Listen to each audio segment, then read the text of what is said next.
Kusoo dhawaada asxaabey musalsalkii afarta walaal musalsalkii oo shidmay kadib markii uu kusoo laabtay Qadiir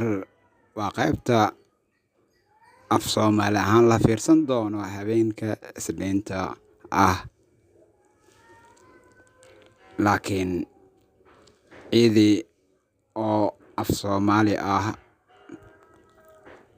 waatan kusoo dhawaada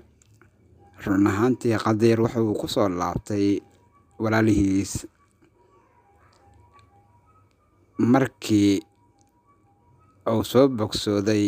balse ay u dhiman tahay weli baan